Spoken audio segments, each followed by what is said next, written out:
ஆண்டவர் சொன்னாரு. और यहाँ तो प्रभु ने कहा था, everybody used to say God spoke to me. ஆண்டவர் प्रभु बातें किया है। அப்படி இருந்தாலும் நீ எழும்பவே மாட்ட வாழ்க்கையில. ऐसे होने पर भी तू कभी खड़ा नहीं ஏன் होगा। சொல்றேன்னா, क्योंकि இங்க நீ செய்ய வேண்டிய காரியம் ஒன்று உண்டு.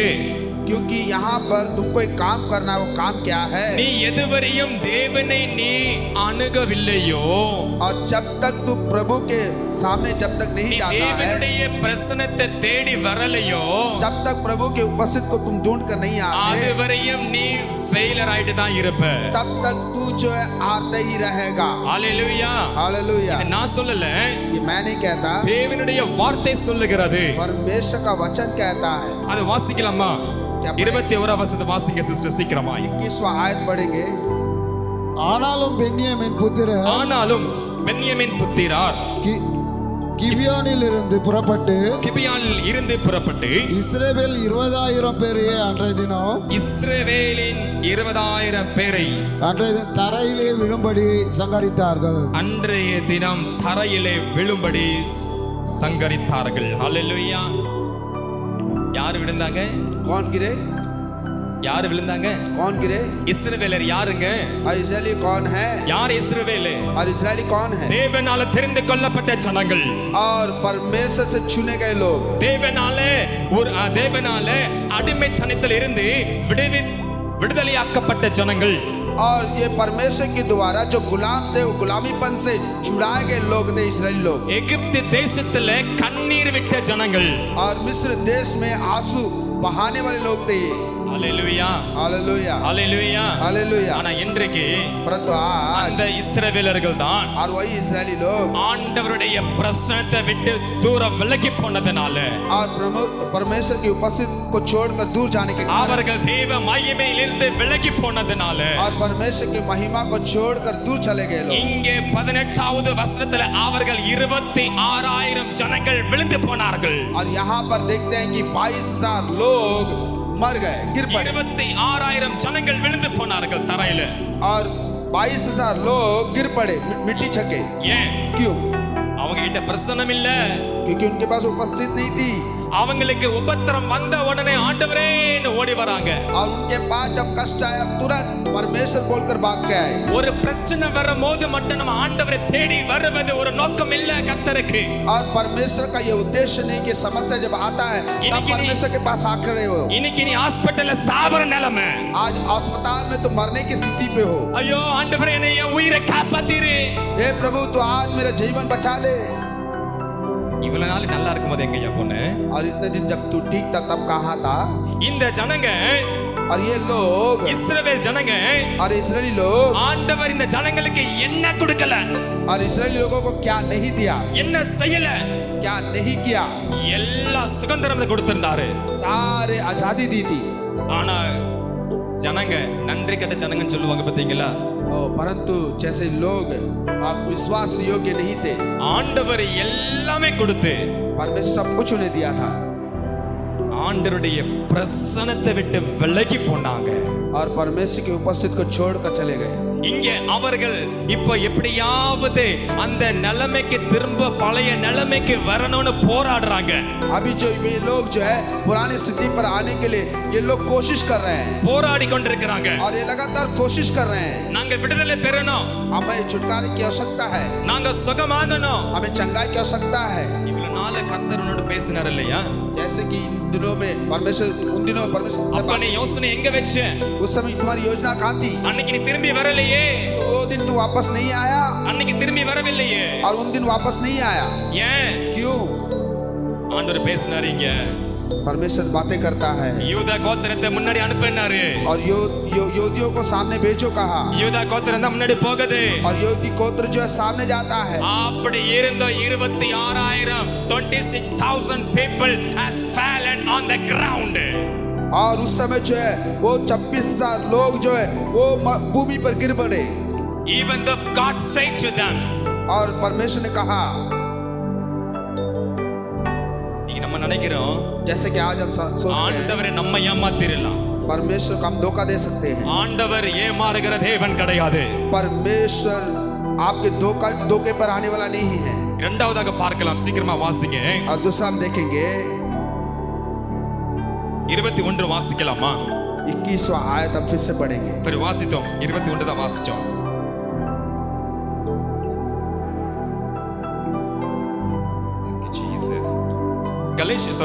ரோமர்கள் எழுதின நிருபம் 8ஆம் அதிகாரம் 1-2 வாசிக்கலாம். और रोमियो की पत्री ரோமர்கள் எழுதின நிருபம் 8ஆம் அதிகாரம் 8वां अध्याय 1-2 और 1 और 2 देखेंगे।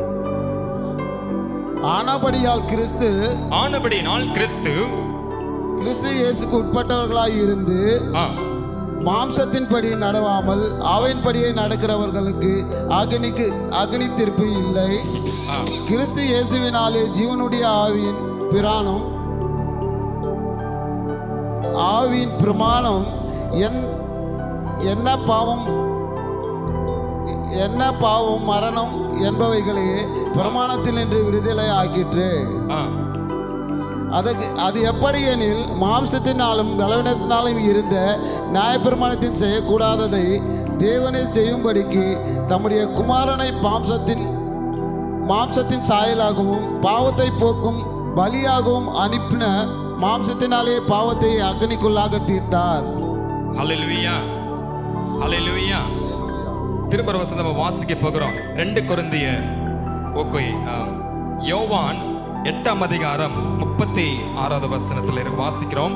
சங்கீதம் 118 5வது வசனத்தில் வாசிக்கிறோம். 2 கொரிந்தியர் 3:18 வாசிக்கிறோம். ரோமர் 8ஆம் அதிகாரம் 1-2 வாசிக்கிறோம். சங்கீதம் 119:45 வாசிக்கிறோம். I will walk about in freedom, for I have shout out your precepts. ஆங்கிலத்தில் சொல்லப்பட்டிருக்கிறது. சீக்கிரமா வாசிக்கலாமா? நம்ம எபிரேயர் 4ஆம் அதிகாரம் 16வது வசனத்தை और इब्रियों की पुस्तक 4वां अध्याय எபிரேயர் 4ஆம் அதிகாரம் 16வது வசனம் और आयत हम देखेंगे 14।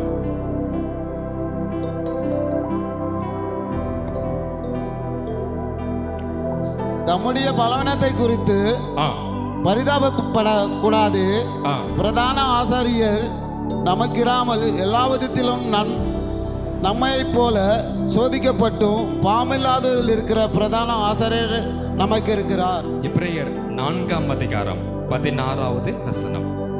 ஆதலால் நாம் இரக்கத்தை பெறவும் பெறவும் ஏற்ற சமயத்தில் சகாயம்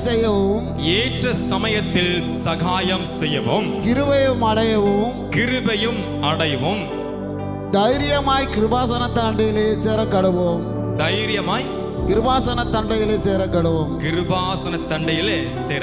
ஹல்லேலூயா. கிருபாசனம்னா என்ன? தேவ பிரசனம். ये संदूक क्या है? परमेश्वर की उपस्थिति। கிருபாசனம் என்றால் என்ன? और ये संदूक क्या है? தேவ பிரசனம். परमेश्वर का उपस्थिति. நம்ம தேவ பிரசனத்தை விரும்புகிறவர்களாய் இருக்கும் பொழுது, हम जब परमेश्वर के उपस्थिति को चाहने वाले जब हो जाते हैं, நம்ம தேவ பிரசனத்தை நம்ம நாடி வரும் பொழுது, और परमेश्वर की उपस्थिति की और जब हम आ जाते हैं, அப்பொழுது தான் நம்ம தேவனுடைய இரக்கத்தை பெற்றுக்கொள்ளுவோமா? तब जाकर परमेश्वर की दया को पाएंगे। Hallelujah, hallelujah. தேவனுடைய பிரசனம் என்றால் என்ன? परमेश्वर का उपस्थिति क्या है? ஒரு நாளைக்கு விருந்தாளி கிடையாது. और एक दिन का मेहमान नहीं है। தேவனுடைய பிரசனம் और परमेश्वर का उपस्थिति ஒரு நாளைக்கு விருந்தாளியா வந்து போய்ட்டோம்னா, और एक दिन जो मेहमान आकर कर जाते हैं, अगर ऐसा है, வாழ்க்கையில விடுதலை கிடைக்காது. तुम्हारे जीवन में छुटकारा नहीं होगा। ஒரே ஒரு நாளைக்கு விடுதலை கிடைக்கும், और एक दिन छुटकारा हो सकता है, அது நிரந்தரமாய் பின்னாடி வராது. और वो निरंतर तुम्हारे पीछे नहीं आएगा। எப்படின்னு சொன்னா, कैसे? பின்னாடி குழந்தை கொஞ்சம் டிஸ்டர்பா இருக்கு, சவுண்ட் கம் பண்ண சொல்லுங்க. और बच्चा पीछे से डिस्टर्ब कर रहा है, थोड़ा आवाज कम करें।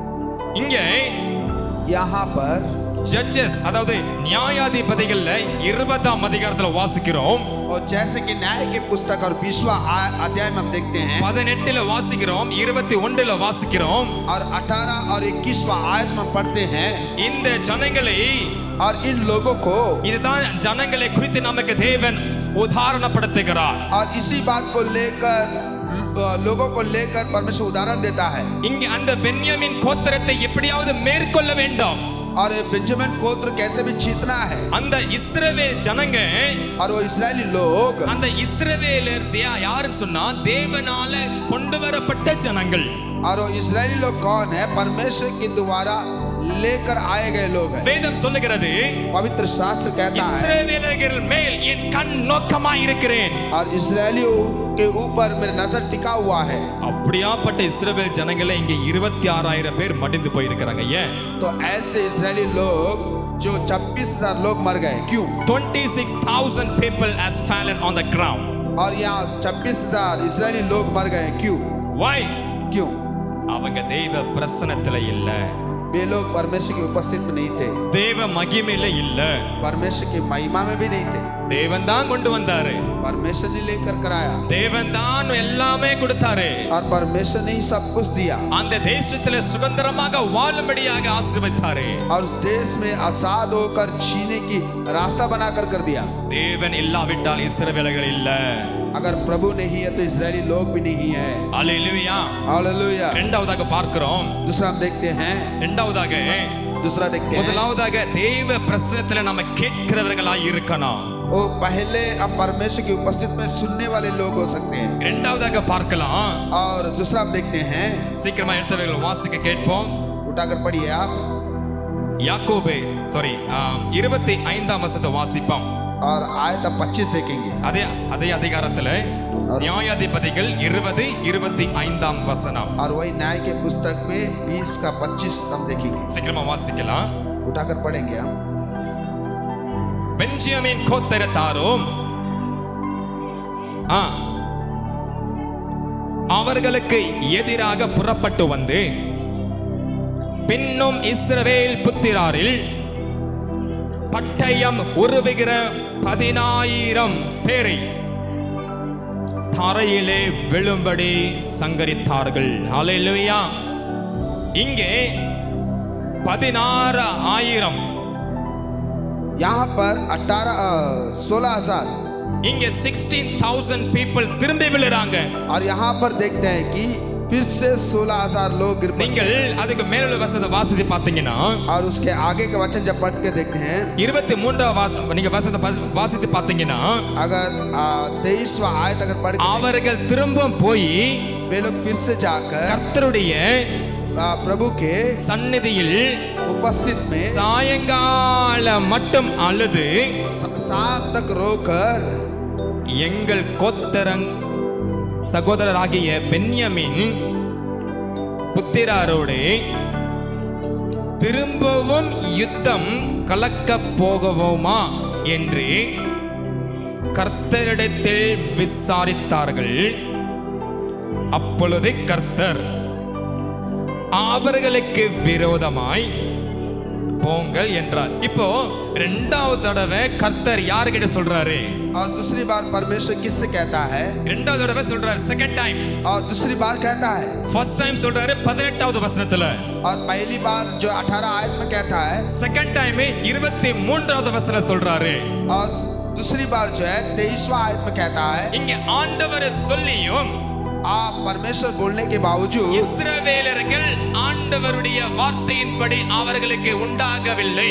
और इस्राएली लोगों के लिए परमेश्वर जैसा कहा था वैसे उनके जीवन में नहीं हुआ। அங்க 26,000னா वहां पर 26,000 लोग இங்க थे, 16,000 பேர் விழுகிறார்கள். और यहाँ पर 16,000 लोग गिर पड़े। ஏன்? क्यों? இங்க கர்த்தர் அனுப்புகிறார், यहाँ पर परमेश्वर भेजता है। வாசித்து பாருங்க. அவர்கள் போய் கர்த்தருடைய சந்நிதியில் சாயங்கால மட்டும் அழுது, तब वे लोग परमेश्वर की उपस्थिति में जाकर शाम तक रोकर அங்கே தேவனிடத்துல சங்கரித்தார்கள். और वहाँ परमेश्वर से मांगने लगे। நம்ம ஏன் சாயந்தர ஆராதனை வச்சிருக்கிறோம் தெரியுமா? हम क्यों शाम को आराधना रखे पता है? ஏன் வச்சிருக்கிறோம் தெரியுமா? क्यों पता है? ஜனங்கள் இங்க வந்து உட்கார்ந்து கர்த்தருடைய வார்த்தையில மாத்திரமல்ல தேவனுடைய பிரசன்னத்துல நிரம்பும்படியாக வச்சிருக்கிறோம்.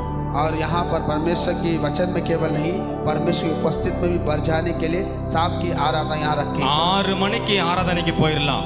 और 6 बजे आराधना में आ सकते हैं 6 மணிக்கு 6:30க்கு போயிடலாம். और 6:30 में यहाँ सब वापस जा सकते हैं। 4 மணிக்கு போக முடியுமா? 4 बजे जा सकते हैं, போக முடியுமா? जा सकते हैं क्या? 6 மணிக்கு போயிடலாம். பொழுது போயிடுச்சு, இருட்டாயிருச்சு, நமக்கு போவதற்கு கொஞ்சம் சௌரியமா இருக்கும். நம்ம சௌரியத்தை பார்க்கிறோம். हम जो है हमारी हमारी ये क्या बोलते हैं, हमारा सुविधा, हम अपना आसानी को देखते हैं। அல்லேலூயா. हालेलुया। நம்மளுடைய சுயத்தை கர்த்தர் பார்க்கல.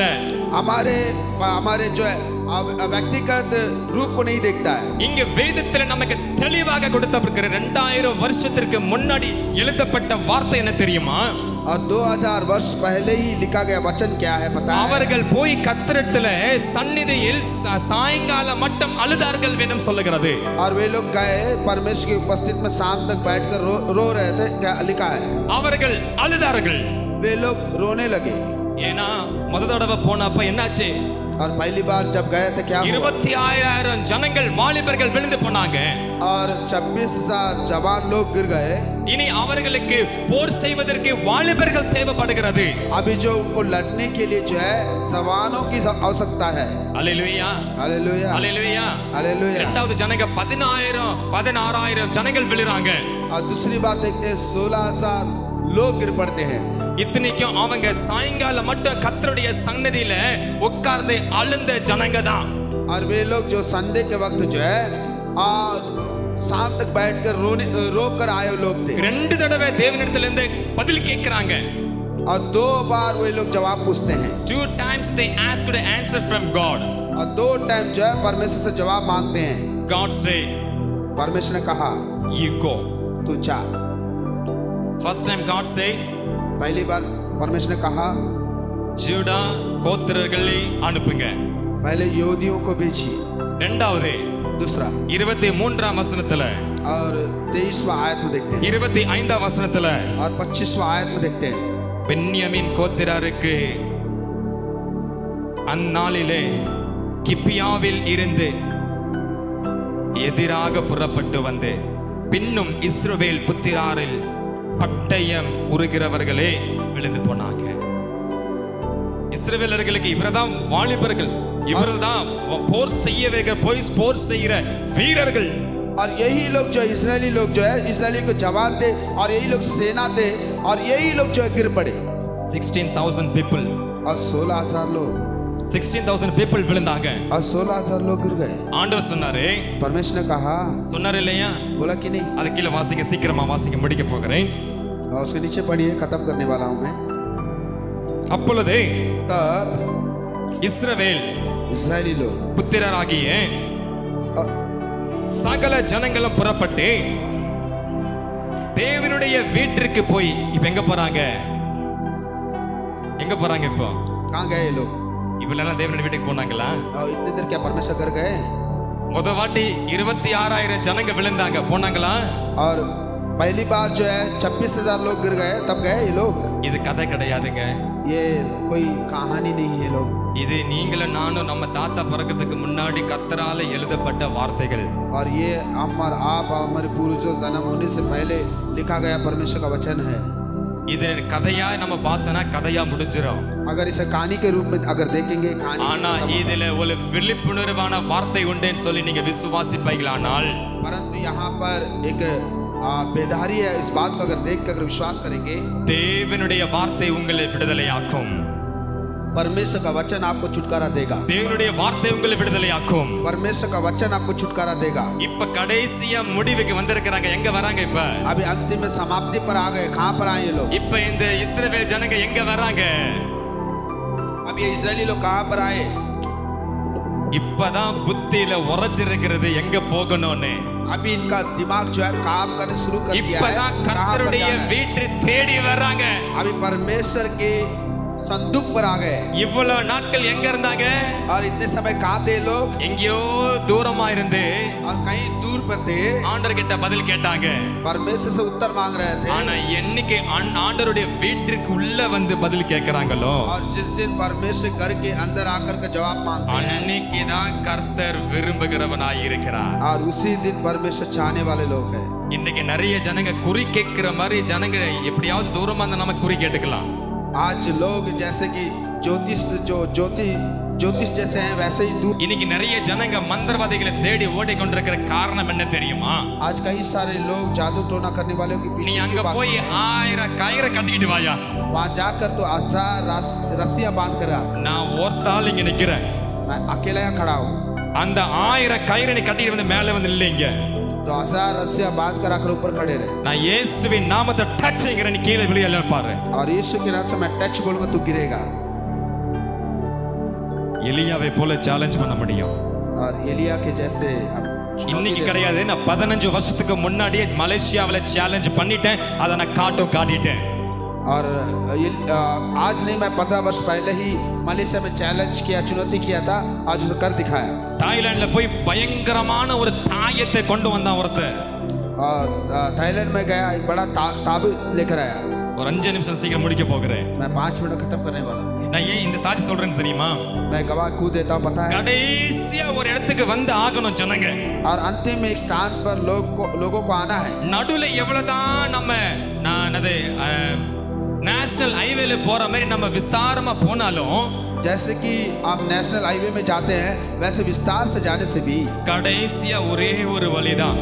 और अंत में एक मार्ग है நீ விடுதலை பெறணும்னா, अगर आपको छुटकारा मिलना है உண்மையாகவே நீ ஆசீர்வதிக்கப்படணும்னா, अगर सच में आपको आशीष पाना है நீ 1000 இடத்துக்கு போனாலும் சரி, और अजान स्थान पर जाने से भी ஒரே ஒரு வழி ஜீசஸ் வழிதான். और एक मार्ग वो यीशु है இயேசு இல்லாம உன் வழியில நன்மை நடக்காது. और यीशु के बगैर आपके जीवन में भलाई இயேசு नहीं होगा। இல்லாம உன் வியாதி சுகமாகாது. और यीशु के बगैर आपका जीवन में चंगाई ठीक नहीं நீங்க बीमारी ठीक नहीं होगा। 1000 புத்தகத்தை படிச்சுட்டு வாங்க. 1000 पुस्तक पढ़कर आइए ஒரே ஒரு பைபிள் நான் கொடுக்கிறேன், और एक बाइबल मैं देता हूँ அதை இதை கம்பேர் பண்ணி பாருங்க எது உங்களை சுகமாக்கணும். और उसे और इसे जो है तुलना कर कर देखे कौन आपको चंगा करता है எங்க சங்காய்? और चंगा कहाँ मिलता है விடுதலை எங்க? छुटकारा कहाँ मिलता है பைபிள்ல தான் கிடைக்கும். और बाइबल में ही मिलता है அல்லேலூயா. हालेलुया அதே போலதான் இன்னைக்கு 2 தடவை ஜனங்க விழுந்துட்டு और उसी प्रकार 2 बार लोग गिर गए இஸ்ரவேல் ஜனங்க 2 தடவை விழுந்து போனாங்க. और इस्राएली लोग 2 बार गिर गए ஒரு தடவை 26000 பேர் விழுந்தாங்க. और एक बार 26,000 लोग गिरे செகண்ட் டைம் 16000 people கீழே விழுந்தாங்க. और दूसरी बार 16,000 लोग गिर गए இப்ப வார்ல போறதுக்கு யார் போவா? अभी जो है और लड़ाई में कौन जाएगा அந்த யுத்தத்திற்கு யார் போவா? और युद्ध करने के लिए कौन जाएगा இப்பதான் நம்ம ரொம்ப கவனமாக கவனிக்கணும். और बड़ी ध्यान से சீக்கிரமா வாசிக்க நான் முடிக்க போகிறேன். और शीघ्र पढ़िए मैं खत्म करूंगा இரண்டாவதாக நம்ம பார்த்தோம் யாக்கோபு 4ஆம் அதிகாரம் 7ஆம் வசனம். சீக்கிரமா வாசிக்கலாம். याकूब की पुस्तक अध्याय 4 और 7वां आयत हम पढ़ेंगे யாக்கோபு 4:7 வசனம். और 4 का 7 ஆகையால் மைக்ல வாசிக்கமா. ஆகையால் ஆகையால் தேவனுக்கு கீழ்ப்படிந்திருங்கள் தேவனுக்கு கீழ்ப்படிந்திருங்கள் கீழ்ப்படிந்திருங்க, பிசாசுக்கு எதிர்த்து நில்லுங்கள் பிசாசுக்கு எதிர்த்து நில்லுங்க, அப்பொழுது அவன் அவன் உங்களை விட்டு ஓடி போவான். உங்களை விட்டு ஓடி போவான். ஹalleluya. हालेलुया இப்ப முதலாவது தேவன் விரும்புகிறது கீழ்ப்படிதல். पहले परमेश्वर चाहता कि आज्ञाकारी बने நம்ம தேவனுக்கு கீழ்ப்படிக்கிறோமா? हम परमेश्वर की आज्ञाकारी बने நீங்க தேவனுக்கு கீழ்ப்படிகிறவர்களாய் மாறுனீங்களா? अगर आप परमेश्वर की आज्ञा मानने वाले लोग बन जाते हैं இல்ல நீங்க ஒரே ஒரு வாட்டி நான் வந்தே நான் தேவனிடத்துல குறி கேட்டுட்டு போனா போதும்ன்றீங்களா? या मैं एक बार आकर मैं कुछ संदेश सुनकर जाता हूँ ऐसा कहते हो ஹalleluya. हालेलुया ஒரே தடவை ஆண்டவர் வந்தாரு, और एक बार प्रभु आया உனக்கு சுகம் கொடுத்துட்டாரு, हमें चंगाई दे दिया அதுக்கு அர்த்தம் நீ முழுமையா நம்ம சரியாயிட்டோம் கிடையாது. और उसका अर्थ ये नहीं कि पूरा शरीर चंगा हो गया அவருடைய வழியில நீ கீழ்ப்படிஞ்சு வரையா இல்லையான்னு பார்க்கிறாரு. और उसके रास्ते में तो आज्ञाकारी बनकर आता है या नहीं है वो देखता है இங்க தேவன் விரும்புகிறது நீ உன்னிடத்துல ஒரு கீழ்ப்படிதல். यहाँ परमेश्वर चाहता है कि तुम्हारे अंदर एक आज्ञाकारी, God always loves our obedience. और प्रभु ये चाहता है कि आप उसका आज्ञाकारी बने। If we don't have the obedience to God, अगर आप उसका आज्ञाकारी नहीं बनते हैं, we cannot able to flee from the bondage. और अगर आज्ञाकारी नहीं बनते तो आपका कोई भी बंधन से आप छुटकारा नहीं पा सकते हैं, We can't able to flee from the bondage. और आप किसी भी बंधन से छुटकारा नहीं पा सकते हैं। Hallelujah. हालेलुया। தேவனிடத்துல நமக்கு கீழ்ப்படிதல் இருக்கணும். और परमेश्वर की उपस्थित में हम आज्ञाकारी बनना है। நம்ம சுயநலத்திற்காக நம்ம 6 மணிக்கு கத்திரத்துல போய் தேடுவோம்ல. हमारी स्वार्थी के लिए जाकर हम 6 बजे प्रभु को ढूंढते हैं, ऐसा नहीं। ஆண்டவர் நம்மள விடிய காலை 4 மணிக்கு கூப்பிடல और प्रभु हमें ஆலயத்திற்கு. और सुबह 4 बजे नहीं बुलाया कलीसिया में। நம்ம ஆராதனை 4:30 மணிக்கு தான். हमारी आराधना 4:30 में है, ஆனா நம்ம परंतु हम लोग எப்ப ஒரு ஆண்டவருக்கு நேரத்தை எப்ப கொடுக்கிறோம்? कौन सा समय आते हैं, कौन सा समय देते हैं? எப்ப போனா என்ன? वो जब भी जा सकते हैं। கடமைக்கு போனா போதும். और जिम्मेदारी है, इसलिए जाना है। Obedience. जिम्मेदारी। God loves obedience. और प्रभु का प्रेम है कि उसका उसकी आज्ञा माने। Until we submit ourselves. நம்ம ஒப்பு கொடுக்காத வரையும் जब तक हम समर्पण नहीं करते हैं, நம்ம விடுதலை பார்க்க முடியாது. हम छुटकारा नहीं दे पाए। 1000 இடத்துக்கு போயிட்டு வந்துருங்க. 1000 இடத்துக்கு போயிட்டு வந்துருங்க. 1000 स्थान पर जाकर आई, பாத்துறலாம். देखिए சேலஞ்ச். चुनौती है। சரி, சீக்கிரமாக நான் அடுத்ததுக்கு கடைசியா வரேன்.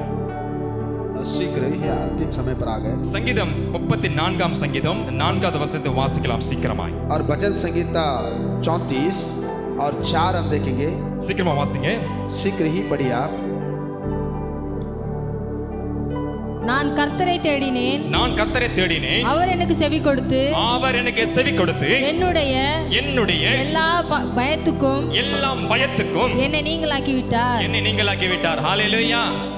நம்ம தேவனுக்கு கீழ்ப்படியும் பொழுது, जब हम प्रभु के आज्ञाकारी बन जाते हैं, நம்ம தேவனுக்கு எப்பொழுது நம்ம ஒப்பு கொடுக்கிறோமோ, अब जब हम अपने आप को प्रभु में जब समर्पण कर देते हैं, அப்பொழுது தான் நாம கேட்கிற பதிலுக்கு கர்த்தர் செவி கொடுக்கிறவராய் இருக்கிறார். तब जाकर परमेश्वर हमारे सारे सवालों का उत्तर देने वाला बन जाता है। அப்பொழுது தான் உலகத்தில் உள்ள சகல பயங்கரங்களுக்கும் நம்மை விலக்கி காப்பார். तब जाकर ये संसार में जितना भी भयानक है, सारे भयानक से हमें रक्षा करता है, सुरक्षा करता है। இப்ப தேவன் நமக்கு பதில் கொடுக்கிறாரா இல்லையா? अभी परमेश्वर में उत्तर देता है नहीं? இங்க பதில் கொடுத்தாரா இல்லையா? जवाब दिया कि नहीं? இஸ்ரவேலர்கள் 2 தடவை பதில் கேட்டாங்க, கிடைக்கல. परंतु इस्राएली लोग 2 बार जवाब मांगे, नहीं मिला। கடைசியா நாம பார்க்கிறோம். अंतिम हम देखते हैं। சீக்கிரமா வாசிங்க. उठाकर पढ़िए।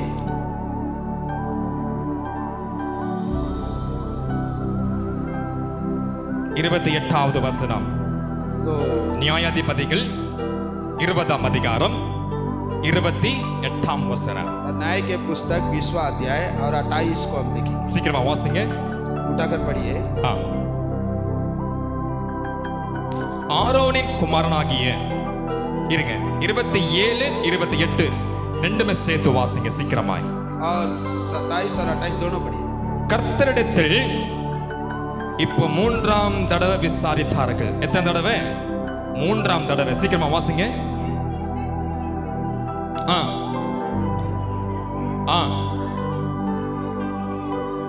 ஆரோனின் குமாரனாகிய எலியாசரின்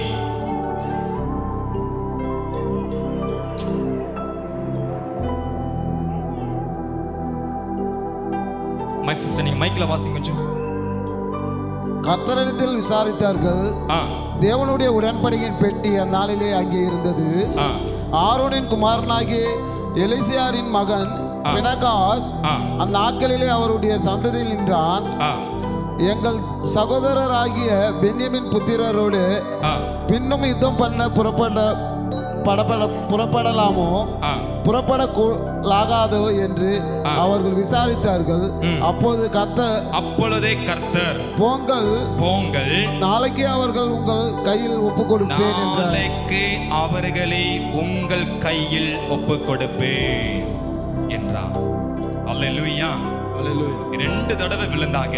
और 2 बार ये लोग गिर गए 2 தடவை லைஃப்ல ஃபெயில் ஆயிருப்பாங்க और 2 बार अपने जीवन में हार गए 2 தடவை பிசினஸ்ல ஃபெயில் ஆயிருப்பாங்க और 2 बार व्यापार में हार गए 2 தடவை வாழ்க்கையில முன்னேறாம தடப்பட்டிருப்பீங்க और 2 बार आपके जीवन में रुकावट आया होगा 2 தடவை மரணத்தை தட்டி டெஸ்ட் பண்ணிட்டு வந்திருப்பீங்க और 2 बार मृत्यु को चक्कर आए होंगे 2 தடவை வியாதியில விழுந்திருப்பீங்க और 2 बार बीमारी में गिर कर आए होंगे இன்றைக்கு 3ஆம் நாளிலே கர்த்தர் உங்களை பார்த்து சொல்லுகிறார் எச்சரிக்கையாயிருங்கள் और यहाँ पर प्रभु जो तीसरे दिन में ये कहता कि जागरूक रहो நீங்கள் கர்த்தருடைய இல்லத்தை தேடி வந்துருங்க आप परमेश्वर के उपस्थिति में ढूंढ कर आओ கர்த்தருடைய சந்நிதியில் தேடி ஓடி வந்துருங்க परमेश्वर के उपस्थिति में ढूंढ कर आओ நீ கர்த்தருடைய சந்நிதியில் தேடி வராவிட்டால் अगर परमेश्वर की उपस्थिति में ढूंढ कर नहीं आएंगे தேவன் உனக்கு பதில் உத்தரவை கொடுக்க மாட்டார் और प्रभु आपको जवाब नहीं देगा வாசிங்க இதுல கீழே அதுக்கப்புறமாய் சீக்கிரமாய்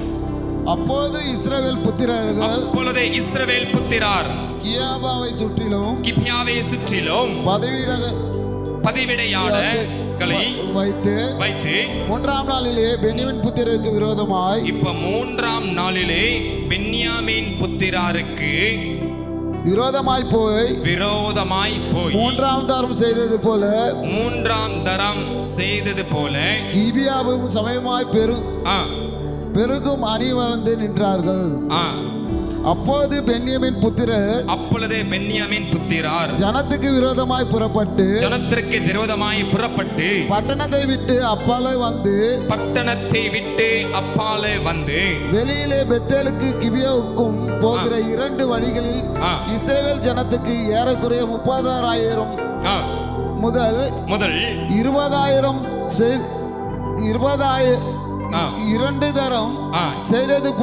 2 தரம் செய்தது போல வெட்டவும் கொல்லவும் தொடங்கினார்கள் கீழே முன்போல நமக்கு முன்பாக முறியடிக்கப்படுகிறார்கள் என்று பென்யமின் புத்திரார் சொன்னார்கள் இஸ்ரவேல் புத்திராரோ அவர்களை பட்டணத்தை விட்டு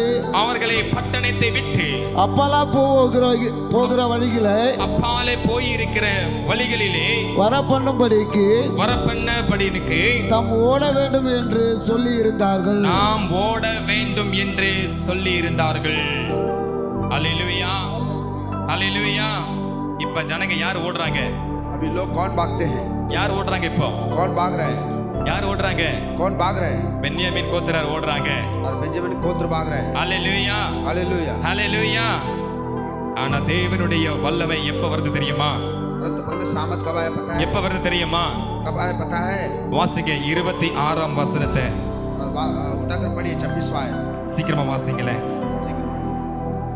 அப்போது இஸ்ரவேல் புத்திரராகிய சகல ஜனங்களும் புறப்பட்டு அப்பொழுது இஸ்ரவேல் ஜனங்கள் புறப்பட்டு தேவனுடைய வீட்டிற்கு போய் அங்கே கர்த்தருடைய சந்ததியில் அழுது தரித்திருந்து அன்று சாயங்காலம் மட்டும் உபவாசித்து கர்த்தருடைய சந்ததியில் சர்வாங்க தகன பலியும் சமாதான பலிகளையும் இட்டு கர்த்தரிடத்தில் விசாரித்தார்கள் தேவனுடைய உடன்படிக்கை பெட்டி அந்த நாட்களில் அங்கே இருந்தது தேவனுடைய உடன்படிக்கை பெட்டி அங்க இருந்ததுபடினால உபவாசித்தார்கள் ஹல்லேலூயா ஹல்லேலூயா இன்னைக்கு உபவாசம் எத்தனை பேர் நம்ம எடுத்து ஜெபிக்கிறோம் आज हम में से कितने लोग उपासना करते हैं प्रार्थना எத்தனை பேர் நம்ம உபவாசத்தோட ஜெபிக்கிறோம் हम से कितने लोग उपासना के साथ प्रार्थना कर रहे हैं 2 நிமிஷம் சீக்கிரமா முடிச்சிரலாம் நம்ம பஸ்ஸுக்கு போகணும் शीघ्र ही खत्म करेंगे बस में जाना है கடைசி வசனம் வாசித்து முடிக்கலாம் और अंतिम वचन पढ़ेंगे और खत्म करेंगे இப்போ 3வது 20வது 30வது வசனம் வாசிக்கலாமா 20ஆம் அதிகாரத்துல 30வது வசனத்தை 3ஆம் நாளிலே பென்யமின் புத்திரருக்கும் விரோதமாய் போய் 3000 பேரை செய்தது போலவும் கிபியாவின் சமயமாய் போருக்கு அணிவகுத்து நின்றார்கள் 44வது வசனம் கடைசியாக வாசித்து முடிக்கிறோம் 44 இதனால் பென்யமீனினாலே இதனால் பென்யமீனாலே 10,000 பேர் 10,000 பேர் விழுந்தார்கள். அவர்கள் எல்லாரும் பலவான்களாய் இருந்தார்கள். ஹalleluya. இப்பொழுது யார் விழுகிறாங்க? अभी कौन गिर पड़ रहे हैं? யார் விழுறாங்க? कौन गिर रहे हैं? தேவனிடத்துல பதில் கேட்டாங்க. और परमेश्वर से जवाब मांगे. 2 தடவை இஸ்ரவேலர்கள் விழுந்தாங்க. और 2 बार इस्राएली लोग गिर இப்ப गए. 3ஆம் தடவை யார் விழுறாங்க? और तीसरी बार कौन गिर गए? பென்யமீன் கோத்திரார் விழுந்து போறாங்க. आप बेंजामिन के गोत्र गिर गए. நம்ம வாழ்க்கையும் அப்படிதான். हमारे जीवन में ऐसा है. நீ 2 தடவை விழுந்துட்ட. और 2 बार तू गिर गया. மனம் திரும்பு. मन फिरो. தேவனுடைய பிரசன்னத்தை நோக்கி ஓடு. परमेश्वर की उपस्थिति को ढूंढो और पाओ. தேவன் எங்க இருக்கிறாரு தேடி ஓடு. परमेश्वर कहाँ है ढूंढ कर जाओ. தேவன் உன்னோட கூட பேசுவார். प्रभु तुझसे बातें करें. அவர் பிரசன்னம் உங்களை விடுதலையாக்கும். और की उपस्थिति आपको அவர் பிரசன்னம் உங்களை ஜெயிக்க வைக்கும் வாழ்க்கையில. आपको उसकी उपस्थिति जीतने के लिए रास्ता दिखाएगा. இயேசுவின் நாமத்துல यीशु के नाम में. இது அப்படியே கர்த்தர் உங்களுக்கு பேசுறார், பெற்றுக்கொள்ளுங்க. और प्रभु ऐसे ही आपसे बातें कर रहा है. கர்த்தர் பெரிய காரியங்களை செய்வார். परमेश्वर बड़े काम को करेगा. கர்த்தர் தாமே இந்த வார்த்தைகளை ஆசீர்வதித்து परमेश्वर खुद ही इस वचन को आशीष करे. இந்த வார்த்தையை கொண்டு தேவன் பெரிய காரியங்கள் நம்ம வாழ்க்கையில செய்யும்படியாக நம்ம விண்ணப்பிப்போம். और परमेश्वर इस वचन के द्वारा बड़े काम को करे, हम विनती करेंगे. ஹalleluya. हालेलुया. எல்லாரும் கரங்களை மேல தூக்கிக் கொள்ளுங்க. और तमाम लोग अपने हाथ को ऊपर उठा लेंगे. இன்னைக்கு நம்ம பென்யமீன் கோத்திரத்தை போல அல்லாமல் आज हम बेंजामिन की गोत्र के समान नहीं இஸ்ரவேலர்களாக நம்ம வந்திருக்கிறோம். और इस्राएलियों के समान आए. இஸ்ரவேல் ஜனங்களுக்கு தேவன் எப்படி விடுதலை கொடுத்தாரோ, और इस्राएली लोगों को परमेश्वर जैसे छुटकारा दिया, இஸ்ரவேல் ஜனத்தாருக்கு தேவன் 3வது தடவை பதில் கொடுத்தாரோ, और इस्राएली लोगों को परमेश्वर तीसरी बार जब उत्तर दिया, இன்றைக்கு தேவனிடத்துல நீங்க பதில் கேளுங்க. आज प्रभु से आप उत्तर मांगे. ஆண்டவரே இந்த காரியம் நாங்கள் செய்யலாமா? क्या प्रभु ये काम हम कर सकते हैं? ஆண்டவரே இந்த காரியத்தை நாங்கள் கால் வைக்கலாமா? और ये काम में हम टांग अड़ा सकते हैं? என் திருமணம் தடையா இருக்கிறது. मेरे विवाह जो रुकावट में बना है, என் திருமணத்திற்கு தடை என்ன? मेरा विवाह में रुकावट क्यों है? இல்ல திருமணத்திற்கு ஆங்கன பின்பு என் வாழ்க்கையில சமாதானம் இல்ல. मेरे विवाह के बाद मेरे जीवन में शांति नहीं है. இல்ல என் வாழ்க்கையில நான் செய்கிற முன்னேற்றம், என் வாழ்க்கையில நான் கையெடுத்து வைக்கிறேன், நான் அடியெடுத்து வைக்கிறேன், எந்த பிசினஸ்லயும் முன்னேற்றம் இல்ல. और मेरे जीवन में मैं जो भी व्यापार करता हूँ उसमें कोई भी बढ़ोतरी नहीं है. என்ன காரணம்? क्या कारण है? தடை என்ன? वो रुकावट क्या है? அந்த தடையை உடைங்க. उस रुकावट को तोड़िए உபவாசத்தோட உடைங்க. और उपवास के साथ दौड़िए. நீ கர்த்தருடைய வீட்டுக்கு தேடி வந்திருக்கிறாயானால், अगर तू परमेश्वर के घर में ढूंढ कर आए हो, கர்த்தர் உன் கட்டுகளை அவிழ்ப்பார். परमेश्वर तुम्हारी बंधनों को खोलेगा. கண்களை மூடி ஜெபிப்போம். आंखें बंद करें और प्रार्थना करेंगे இயேசுவின் நாமத்தில். यीशु के नाम में. ஆண்டவரே இந்த வார்த்தைகளுக்கே பேசுறீங்களுக்கு ஒவ்வொரு வார்த்தைகள் உம்மிடத்திலிருந்து புறப்பட்டிருக்கிறது. हाँ प्रभु जी, ये वचन जो है आपके ओर से निकल आया है. எங்களோடு கூட பேசின வார்த்தைகளுக்காய் நன்றி. आज हमसे जो बातें की आपने, उन सारे बातों के लिए धन्यवाद. கேட்டிருக்கிற ஒவ்வொரு பிள்ளைகளும் और सुने गए हर एक बच्चे, ஆண்டவரே நாங்கள் விழுந்து போனாலும் चाहे हम गिर भी जाए, எங்களுக்கு ஞானத்தையும் அறிவையும் புத்தியும் தந்து और ज्ञान बुद्धि मुझे हमें देकर நாங்க உம்முடைய பிரசன்னத்தை விட்டு விலகி ஓடாதவர்களாய் எங்களை திருப்பிக் கொள்ளுங்க. आप प्रभु जी आपको उपस्थित को छोड़कर नहीं भागे, हमें संभालिए.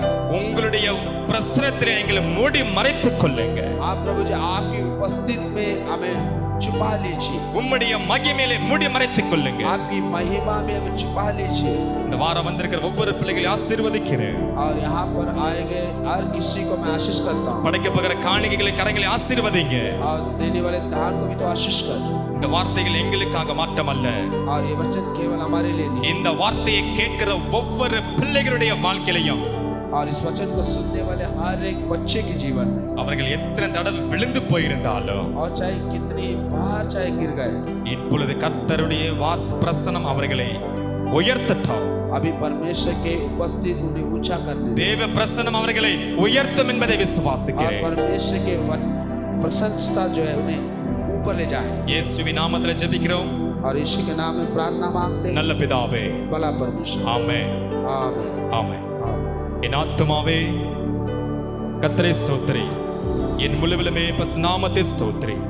என் ஆத்துமாவே கர்த்தரை ஸ்தோத்திரி, கர்த்தர் செய்த சகல உபகாரங்களையும் மறவாதே. ஆமென். ஆசீர்வாதத்தை பெற்றுக் கொள்வோம். நம்முடைய கர்த்தராகிய இயேசு கிறிஸ்துவின் கிருபையும் பிதாவாகிய தேவனுடைய அன்பும் பரிசுத்த தூய ஆவியானுடைய ஐக்கியமும் இன்றும் என்றும் சதா காலங்களில் நம் அனைவரோடு தங்கியிருப்பதாக. ஆமென். ஆமென். ஆமென்.